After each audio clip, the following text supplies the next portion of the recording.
Humanity Matters.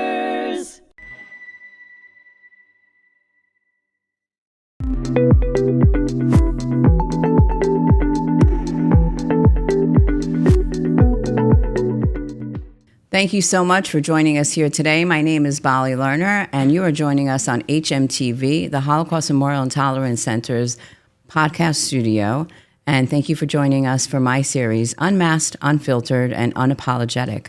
And today's guest, I have been so excited to host him today. I'm so thrilled to share with everybody else as well, all our listeners and all our viewers. He has been a guest here at the Holocaust Memorial and Tolerance Center. He has spoken to many of our educators and to the broader community, and we're so honored that now not only is he a speaker and a true upstander, an incredible human being, I'm honored to say he's also an author and a true friend. So welcome, Ira Kohler. It is so good to have you here in the studio and at our center. Thank you, Bali. It's really a pleasure to be here. And it's, you know, we didn't even plan it out this way, but the fact that, for those of you that know and those that may not, so yes, we ended Yom HaZikaron, which is when we remember all of the fallen of the IDF soldiers and also innocent civilians who have fallen to terror in Israel. And we then, you know, just in true Israeli fashion, we go from remembering those that we lost and the tragedy and the horror. And then, like true Israeli fashion and true Jews that we are, we then move to the light. And right after, we celebrate Israel's birthday, Yom Ha'atzmaut. And here we are on Yom Ha'atzmaut, celebrating today. Therefore, we have the delicious blue and white cookies. And the flag. And the flag. Well, the flags we always have, but amazing. Yes. But the blue and white cookies for sure, thanks to Everfresh, of course.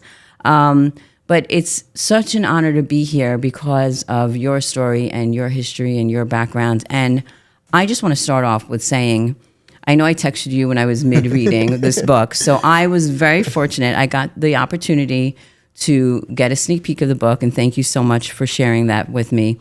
And I was reading it while I was prepping for Pesach. And I could not put it down, so you definitely are responsible for some of the burnt food in my kitchen. But I'll forgive you for that. You're welcome to the family. They're used to it, actually. That's just an excuse. Okay. All right, but I'm going to show the book. So it's called Once a Paratrooper, and it says the story of a lone soldier in the Gaza war. And what I'd like to do today is really not give away much of it, because I figured when I started reading your book, I was like, well, you know, I know so much about your story and I've heard you speak so many times. We've been so grateful, you know, and each time it's something different. But the book, it's a different level, you know, Yes. and I felt like it was an opening to your soul, to your heart, to your mind.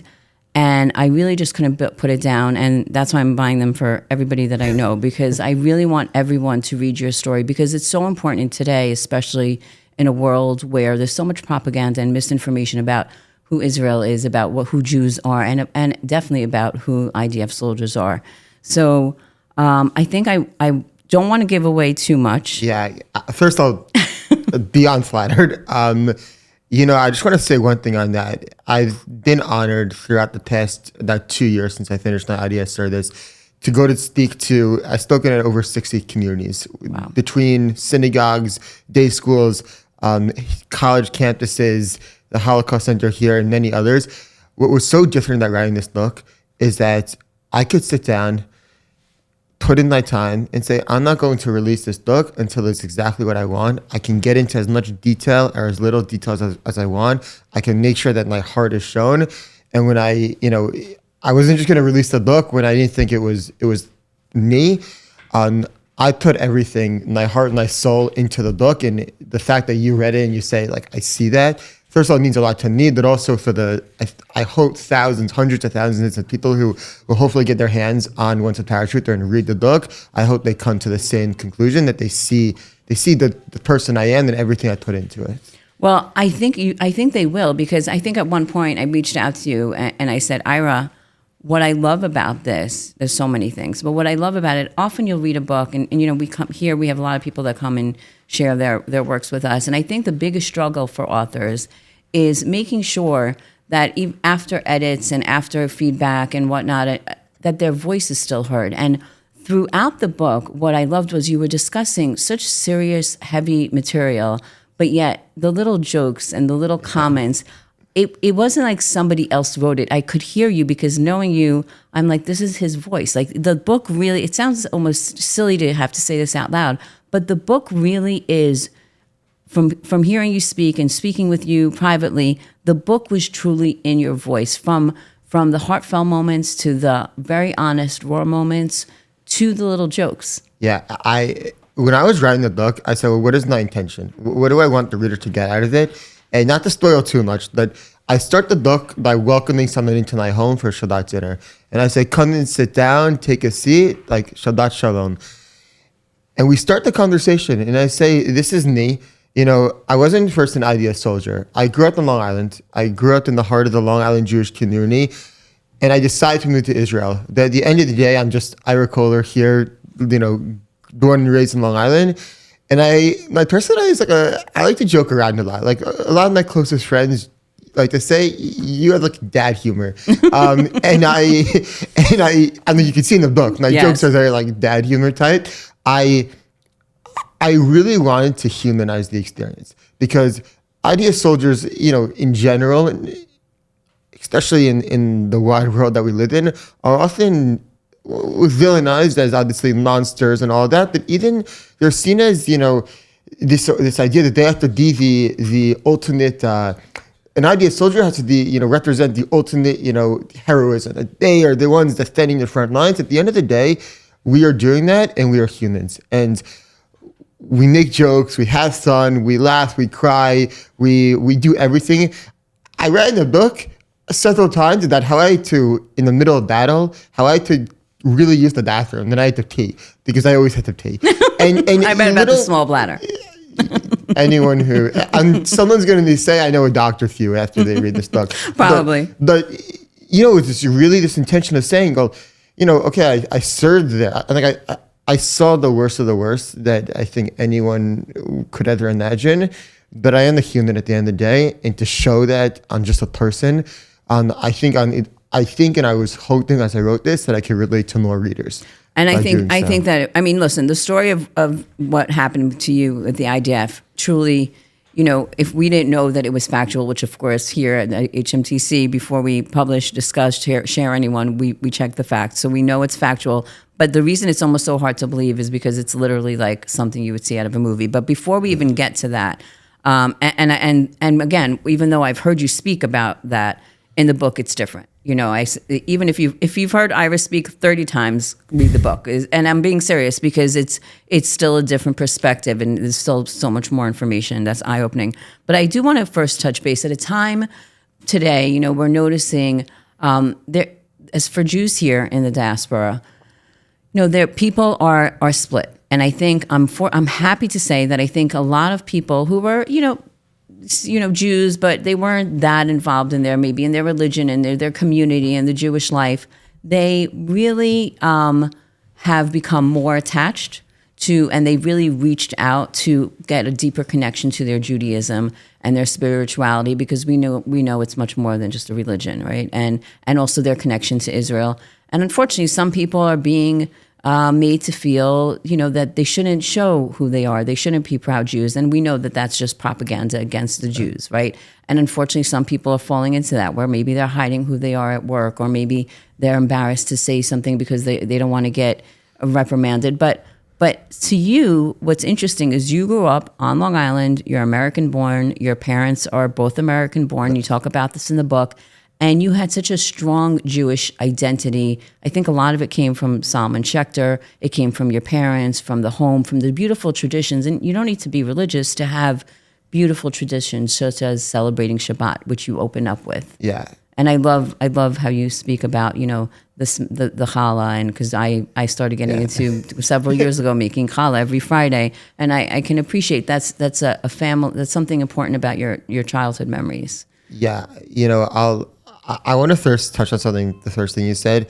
You know, I've always seen Judaism, the word dat, religion, is not a concept that, you know, has been in the Jewish people for the last thousands of years. The idea of Judaism being a religion is a very modern thing. Judaism, at the end of the day, we're Am Yisrael. Am is a nation, it's a people. We're the people of Israel. If you want to look even more specifically, everyone says Jews are a mishtacha, a family. Quite honestly, we are. We're all B'nai Yisrael. Who is Yisrael? Yisrael is Jacob. He fought with God. They changed his name to Yisrael.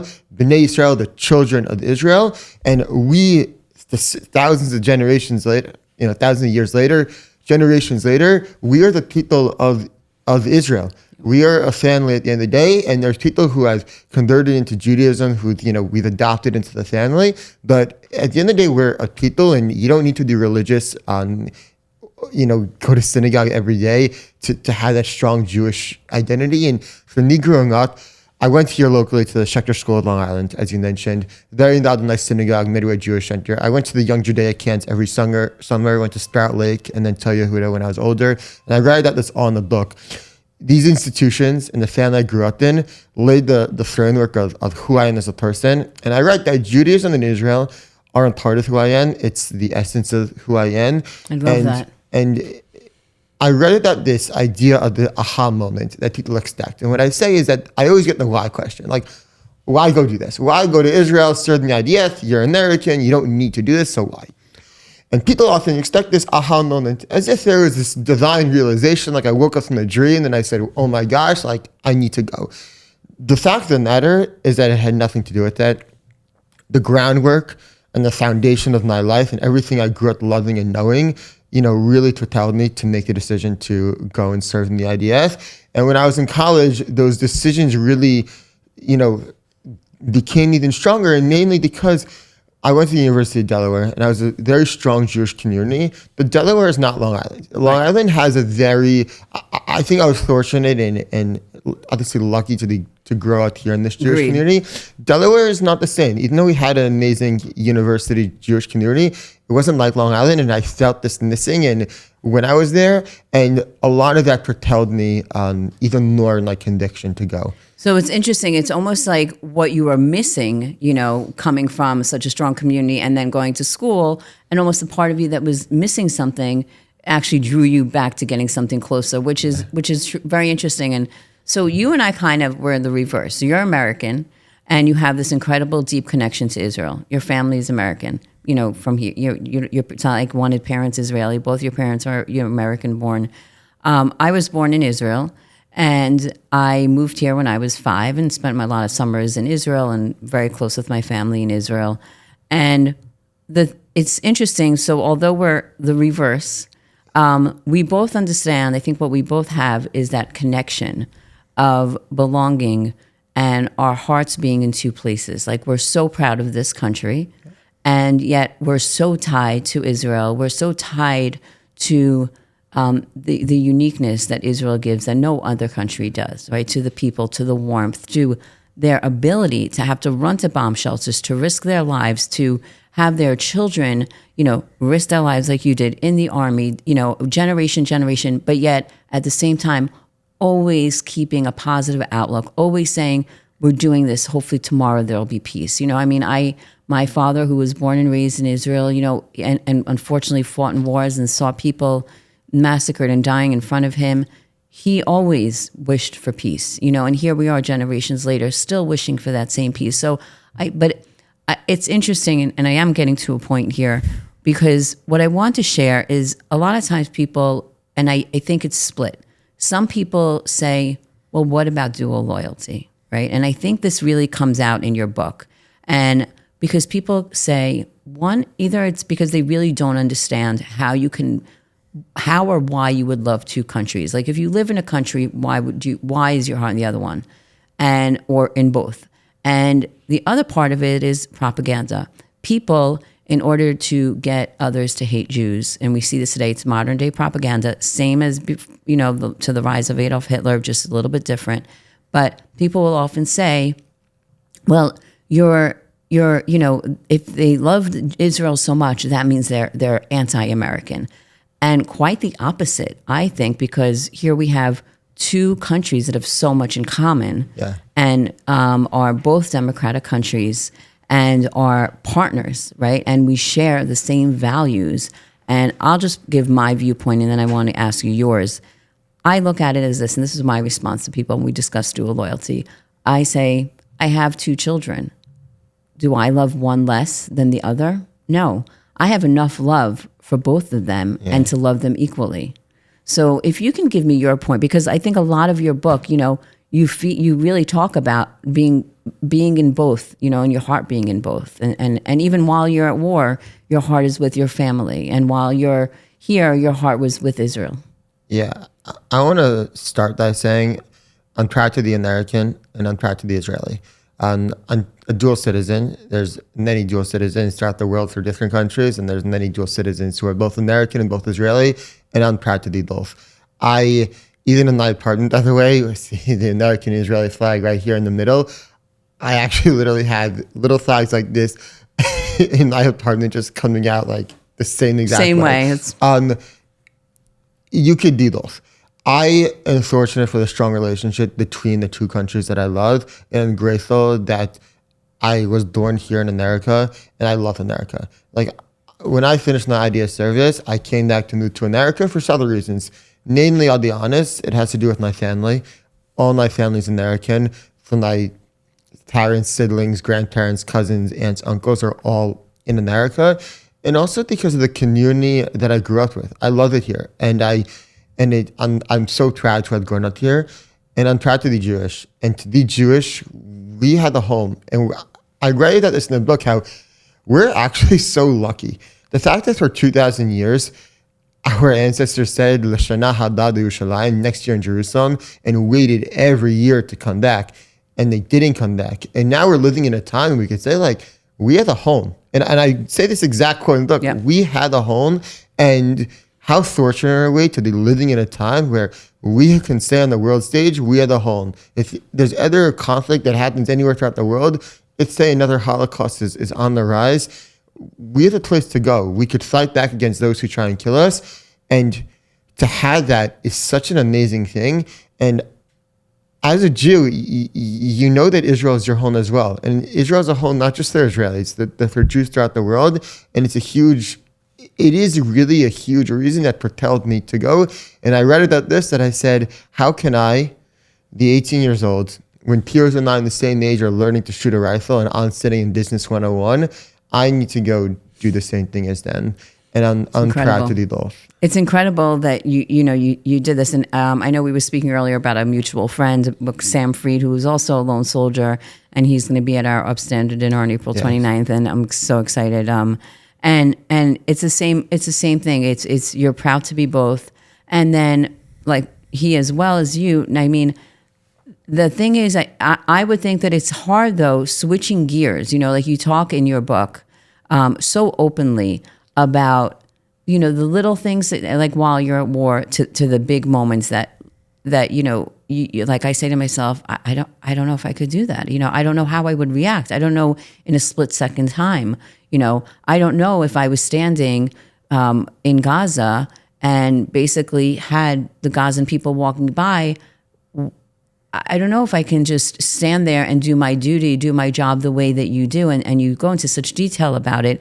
And the fact that, here you come back here and people are saying terrible things like the IDF does this and they kill innocent people and innocent babies. And meanwhile, you're risking your life because, yes, you have Gazan, women and children walking by you, the areas that you're guarding, but you don't know if, God forbid, one of them will turn and do harm to you or to your, and you're literally taking your personal risk to help them get to safety. And in the book, the detail of it, it just put me, obviously it didn't put me in there, but it gave me a little sense of really stopping to think about, wow, what it must feel like after day to day, not sleeping, like your makeshift kitchens, which I love those stories. And by the way, in case anyone doesn't know, after you read this book, I'm going to give up a secret. Ira loves steak. Ira loves steak, and that's repeated over and over again. And I'm not sick of tuna yet, but you'll read a little bit about tuna. Yes, that was interesting. I never knew about making the tuna that way, so I learned something there too. But I really think that I know that you did such a great job in really putting us in there and making us feel what it was like. Yeah. I don't know if you want to share a little bit about your experience. I don't want to give away anything, but if you want to share a little bit, we can just jump ahead a little and go into your experience in Gaza. And I don't think I want everyone to read the book, so I don't want to give away too much. Anything I could say within the next few minutes won't be anything close to what you'll get out in the book. So very you'll true. read the book regardless. But one of my goals with writing the book is that I wanted someone who wasn't there to actually understand. And not just say, have some Israeli official up saying the IDF is doing X, Y, and Z. Because then you're trying to picture, well, what does that exactly mean? If I'm coming in, I'm talking to you, and we're having a conversation, I can get into some details, not saying any state secrets, but getting into the details of, well, actually, how did the ground look for us? Where were we physically standing? What were we physically doing? How would we actually eat? My grandma, I know she called me when I left Gaza. She's like, I got a question. Like, do you eat in Gaza? I said, Grandma, what do you think? Like, we're starving in But Gaza? that's a typical Jewish grandmother. That's what she's worried about. I'm like, she lives in Florida, and what's the first thing she asks? She says, like, I'm going to the deli now, and I'm going to Glicks, which is in Boca Raton. What do you want to get? It's all about food. It's actual questions. And when I wrote this chapter in the book, I wrote 5 chapters about Gaza. 4 of them were about the different areas I was fighting in the Gaza Strip. And then one I called Life in Gaza. And what I wrote at the beginning of the chapter is that my point in this is that everyone's going to ask about what fighting in a war looks like. But what does living in a war look like? How do we sleep? How do we eat? Where do we actually live? How do we pass our days? What happened if you were sick? How did you use the restroom? Like I got into all these details to take someone there to show, there's a little bit more to the war than just, fighting terrorists. We're actually human beings at the end of the day having to live. And I try and touch on that as much detail as possible. Maybe a little bit too much detail, my dad was telling me. But I think well. So on that point, some of our listeners, I always say you never know who's listening and has no background, right? And some listeners know so much. So it's let's be as informative as possible. Yeah. So for some of our listeners, can you that don't know, and again for those that do but have more to learn, like I do as well, can you tell us a little bit about what you shared in the book about and what you know as far as Israel is put up to a higher standard than any country among nations, right? We know that. And that's for many reasons. But can you talk about the moral code of the IDF? And by the way, and what I think you mentioned this also in the book, it's Israel Defense Forces, right? Yes. I mean, the name says it all. Yeah. We're not looking for war. Right? The IDF is there to defend its citizens and defend its country so they can live freely. That's just like in the United States, where the men and women, servicemen and women, are here to defend our freedom, so that they take the biggest risk so that we can live freely here. And as Jews and anyone that believes in democracy, Israelis actually are fighting terror, that they're defending us from that here. But the Israeli army does live by a different morals and different standards. Can you share a little bit with our audience? Yeah, I'll share that as an IDF soldier, every individual is their own individual. And there are some individuals that, may not do the best acting, but as a system, what's so great about the IDF is that every single person is held accountable for the morals and the values and the standards of the IDF. And what I mean by that is that as an army, we are going in to do the mission. And whether that mission is to, destroy terrorist infrastructure, to capture a terrorist, to look for intelligence of where hostages could be or where, what might lead us to where the hostages are, we're going to do a mission. And anything that we need to do to do that mission, we're going to do. And there are things outside of that soldiers do that are not acceptable. And what's amazing about the IDF is that when a soldier does something that's wrong, the soldier is held accountable. We learn during our early days of our service the different, basically the code of conduct of the IDF and what are like the values. It's called Ruach Tzal, basically the spirit of the IDF. And we learn the values and how you're supposed to compose yourself as an IDF soldier. Everything from on the battlefield to off the battlefield.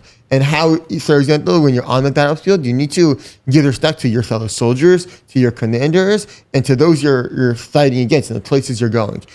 And when you're outside of uniform, we learned that shlichut, which is like you are a representative of the IDF. When you're walking around Israel and you're in uniform, just because, you're Ira Kohler walking around, you're in an IDF uniform. You represent, you represent the army.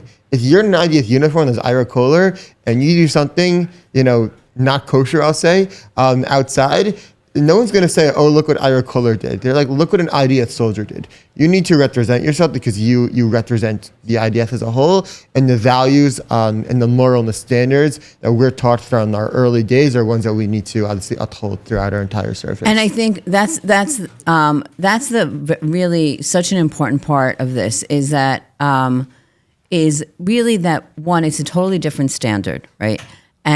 And the world also then has grown to look at us and look at the IDF and expect a different standard, right? Just like there's a different standard for Americans.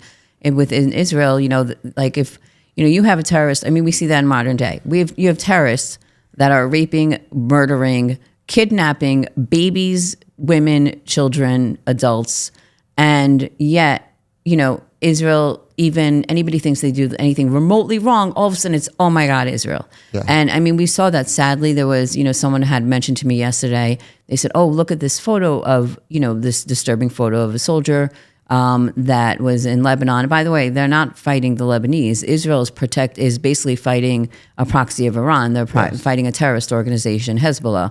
And people in the north still can't come back to their home, and Israeli citizens and Israel soldiers are still risking their lives because of them trying to harm Israel every single day. So this photo that someone showed, it was an Israeli soldier, and it was with I believe he was like defacing a Jesus or a cross, a statue, and it was so upsetting to see. But I said to myself, here's one incident. Everyone in Israel has lost family and friends. It's not has someone lost someone. Everybody has at this point. So many have been murdered, have been taken away. And yet they manage. People have lost businesses. People are in the bomb shelters. People, they're in the army. There's amputees. People have PTSD. Yeah. There is so much happening. And here's one person, maybe two, because one person that took the photo, two people, and you're going to judge a whole country on those two people, but yet, and that was wrong without doubt, 100%, and we know that. Yeah. But now, why is it that Israel is looked upon like that and judged by two people, and yet people that literally are terrorists are free, and are fighting? By the way, they're fighting you. You're in uniform, and you're before you do anything, you have a certain way to, you're actually. You have control of and your understanding of what your mission is, of what you're doing, and you're protecting civilians, even though they're quote unquote in enemy territory. And yet here we are being held to this higher standard. But I'm going to just jump ahead for 2 more seconds. I remember we had some people that survived October 7th, and I've spoken to many actually over time. And what's interesting is a lot of them say when we weren't sure where the IDF was, we heard shooting, and we heard some Hebrew, but we knew it wasn't the IDF, even though they were pretending to be, because the sound of their guns, it was like machine guns spraying, and the IDF does not spray machine guns in that same. You can talk about it a little bit more, but the sound of it, if you can just talk about that. So it's actually funny you say that, because the IDF, the difference that they're talking about, and it was something that I've explained a little bit when I'm talking to people, the sound of, basically Hamas uses what's called a Kalashnikov, which is a Russian-made weapon. That's their main gun. The IDF uses different weapons depending on the units. We do use machine guns. I actually had a machine gun. Yes, and you talk about it quite often in your back. Yes. Yeah, so I had what's called a negative, which we do shoot on automatic, but the main gun, for example, that we use in the paratroopers is the N4, which is actually an American-made rifle made here in Connecticut. And the sound, when you shoot an N4 and when you shoot a Kalashnikov, the sounds are distinctly different. And I can't really describe the difference. The Kalashnikov is more like, it's like a lighter shoot. It's not like a top, whereas the M4, our weapon, is a deeper type of sound. But you could tell the difference. And it really came out when we were fighting in Kibbutz Be'eri. There were moments where there was a lot of gunfire, and I sat there like I'm chilling because I heard the sounds. I said, "This is the IDF force," like fighting. There were several moments where you hear another gunshot and you're like stand up, like you instinctively like prop up because you say that's not ours, and you know it's not ours, and you could very easily hear the difference, and so it's not shocking that you're talking to survivors of the day that say that same thing, and I'll get even further. Same thing happened in Gaza.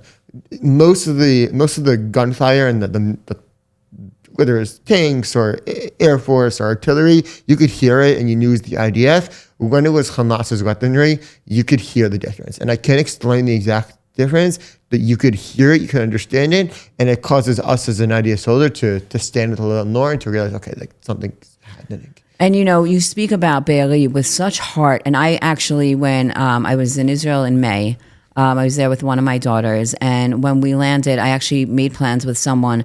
And I said, do me a favor, I want to come pick us up from the airport and take us straight to Be'eri. And they were like, well, wow, that's a little crazy. Like, I'm like, well, this is... You want to get a shawarma first. Right, exactly. But we got that actually at one of these air bases, not a base, at one of these areas where they help soldiers that we visited as well. Amazing. Where they're making food for soldiers. And so we ate well, that's obvious. But because it was like not that long after, I believe, after Iran bombed, by the airport, so it was hard to get in and out, and then things were heating up, and so I said, I don't want to get there and find out that we can't go to Be'eri. So we went to Be'eri, literally got picked up from the airport and went right to Be'eri. Wow. And when I was reading your book, and it was with such emotion, and also how you ended up going back, and I walking through those homes, seeing what I saw. The destruction, the bullet holes, and thinking to myself, here are people that live so close, like in your book, so close to the border. Here are people that believed in peace. Yeah. And this is what this, and they're no longer here because they were killed, massacred, their families ripped apart.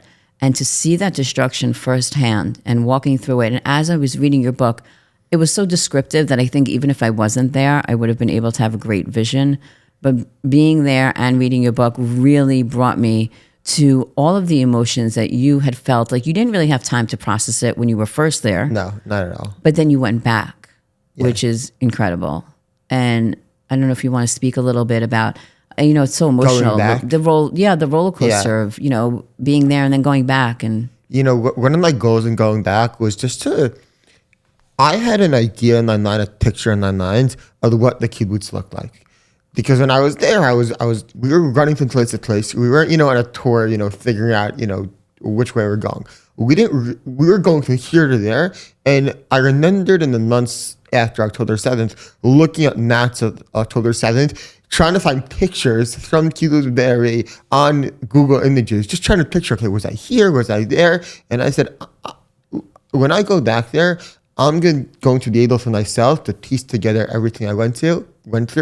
And one, to see the destruction after the fact, and to see everything that we went through 6 months earlier, now still in the same, the same state. House is still destroyed. Same house is still destroyed. Like literally exact pictures in my head of what I saw 6 months earlier. Aside from the bodies and the terrorists there, the destruction was still there. But also for me, I was able to go around, and I said, like, I remember being here, like I understood, able to picture it more. And honestly, when I was writing the chapters of that diary, I don't think I would have been able to do it with as much clarity and understanding of my exact locations in the kibbutz if I didn't go back there. Right, because it all happened so fast. I mean, your story of what happened to you on October 7th and October 8th is just pure insanity. I mean, we don't even have to go into it right now because... The cliffhanger for the book. Exactly, but it's what happened to you? And that day, it literally, when you're reading, I'm like thinking to myself, if I was reading this, I wonder if some people are going to question if this is accurate, because 100%. We know it's accurate, but it's almost so hard to believe because it's so insane. And the stories that come out from the day, listen, you're going to read in the chat, I'm not going to spoil much, that the readers are going to read something about a helicopter and fighting in Kibbutz Be'eri. And when the whole helicopter thing happened, we thought at that moment, we're like, wow, like this is a little bit crazy. And we said to ourselves, this is going to be on the news everywhere. Like think of that would just happen. I guess I'm going to spoil a little bit. Hamas terrorists came into Israel and they essentially shot our rocket in midair and shot our rocket after we left, causing a huge explosion and destroying the helicopter. For terrorists to enter into Israel and to basically shoot down a helicopter and destroy it and open a battle against soldiers in Israeli territory on any other calendar day would have made the top news story. We thought when that was happening, we said, this is crazy. Like we not right when it was happening, like, several hours later when we were talking a little bit and just like processing small talk, processing, like we're literally inside the area. Right, what you just survived. You're processing. The funny thing is that we're literally in the battle, but then, you had a little bit of downtime, but not downtime that you can like sit back and relax, but it's you're in a house and you're, behind, there's a team. You feel like you could breathe for a moment. You breathe for a moment and you talk, you're like, wow, like what happened back there with the helicopter is going to be on the news. It's crazy. We didn't comprehend the magnitude of what was happening throughout the country, that there's going to be people reading this that are going to say, what is this story? Like people are not going to know what happened because of how much happened that day. And my story is one of thousands of movie-like situations where you couldn't have ever imagined it to be real. And yet it was. And I also just want to say, and I know this sounds weird, I feel lucky that on that day I got to be there. Not lucky to see what I saw, but to know that any other day, more than any other day, that our people needed an IDF to be there to rescue families. I got to be there taking families out. And the moment that a family saw me and my team, in olive green IDF uniforms, they finally were able to breathe a sigh of relief and said, thank God the person who opened the door to my house and came in was an IDF soldier and not a terrorist. And thank God that my life wasn't taken, or I wasn't taken into captivity, that I was taken outside the kibbutz to freedom. I don't think that there's any day in Israel's history that you would rather want to be a soldier protecting Israel. And I don't think I'm crazy for saying this, but the fact that I got to be there that day and to rescue families and to help save lives that I know if me and my unit was not there would have been taken is something that I'm going to forever be grateful This for. is why you're so incredible, Ira. You really are. And I'm like, this is very emotional for me because I look at you and I think, you're just amazing. Like, and I know you're humble. I know exactly what you're going to say. But by the way, the whole saving people and there is a part in that book, I'm not going to bring it up, but towards the end where that comes full circle, but the readers find it themselves. But there's so much we want to uncover. Unfortunately, I have a few more minutes, and I definitely want to have you back because there's so much more that I want to discuss. Like, I feel like we barely touched on anything. There's so much here to unravel. That's what the book is for. Right. I know, but I feel like it's something I still want to keep. But I do want to talk about, obviously a huge part of what kept you going and why you stayed on for as long as you did is Omer Neutra. And obviously most people know, but I'll just, share with our audience that Omer Neutra, also like you, American, who went and was an IDF lone soldier, and his family was really put through hell and back. The Neutra family have really been put through hell and back. They didn't know if he was alive or not, and sadly they received the news that he was not. He did not survive, and he was killed. And his brother Daniel was here actually in the studio. I had a podcast with him. First of all, and what an incredible family. I mean, they're just unbelievably bright, smart, good, warm people, and what they continue to do every day is just unbelievable. And I love that you really open up about it in your book, and you give us much more of an insight as to what you were feeling, what you were thinking. And I will just say that when I go on social media in the morning, and then like at night when I, before I go to bed, like, and when I looked at my Instagram and I saw you with Daniel, and you said it was like your first signed copy, official was to him. And it was kind of like an impromptu situation. It was quite ironic how it happened, but I can get to all of that. I first want to share that I dedicated my book to 3 individuals. I dedicated my book to Amir Naim. Amir was a resident of Kibbutz Erez, which is where I lived throughout my IDS service. Amir was part of the security team of Kibbutz Erez, and he was killed on that day, fighting the community, saving Kibbutz Erez. I know him very well from being our counselor for Going to Bar, which is the Lone Soldier program that I did. So I got to know him very well over the span of several months before I enlisted in the IDF. The second friend that I dedicated the book to is Yair Vitan. As we call him Avitan, we call him by his last name. Avitan was a friend of mine from 19 in the IDF. He was the heart and soul of our team, always with the biggest smile on his face. He was killed as we were entering Sajaya, and it was after I finished my service in June of 2024. We entered Sajaya, and on that day he was shot and killed by Hamas terrorists. He was one of my best friends in my team, and I write a little bit about both Amir and Yair inside the book. And the third person that I dedicate the book to, as you were talking about, is Omer Neutra. Omer to me is a little bit different. And, unlike Amir and Yair, who I met during this chapter of my life, Omer is someone who was with me as my life was being shaped. I met Omer when I was 6 years old. We grew up as childhood friends, very close to each other in Plainview, Long Island. We played sports together, your typical childhood friendship. Really what characterized us was our closeness between our two families. Our families are very close family friends. A lot of the Shabbat dinners that we did growing up were together. They always cook better food. Omer always cooked. I hope your mom's not listening to this. No, she will. She will, and she'll agree. Okay. 100% she'll agree. And you do discuss that too in the book. Yes. Both Omer and I decided to enlist in the IDF for similar and different reasons. Omer is Israeli. His entire family is Israeli. His parents moved here. His parents are Israeli, but he grew up speaking Hebrew in the house, going to Israel to be with his grandparents, cousins every year.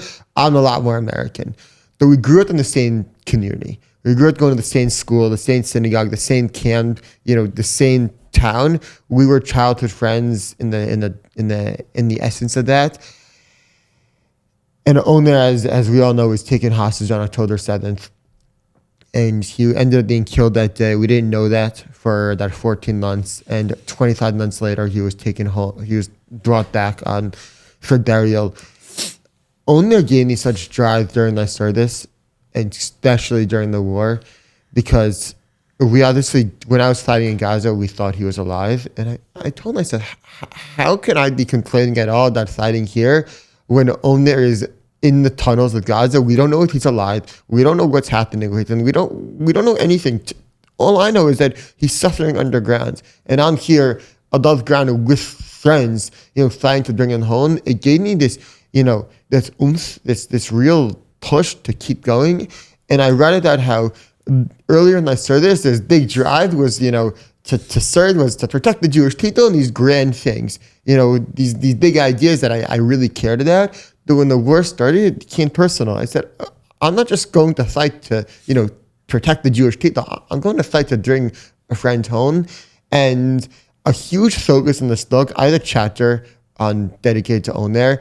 And the point of the chapter is not to tell Omer's story, but to tell Omer's story through my eyes, because that's really, and I say that anyone can look up on now. You can go to Google, you could say Omer Neutra, and you can learn a lot about him. Only in this book can you learn about my relationship to Omer and what he meant to me and how I saw him through my eyes. And that was my focus in this book. And he's present not only in a chapter that's dedicated to him, but throughout the book, on giving me the inspiration to continue fighting on. And I'll also touch on, because you mentioned it with the book, the books came I ordered over 1,000 copies to my house, and they came a few weeks ago. And we were on the phone with my mom was on the phone with a family friend, and we said, if you want to cut, like the books are here.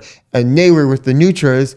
And so then the Neutras just showed up, and it ended up being that the day was sitting next to me, and we're taking a look and I'm signing it. And I said, I didn't even, like, this was unplanned. It was a quite, It was meant to be. It was a meant to be thing. And it almost, it symbolized so much because it was like this is a family that we grew up with.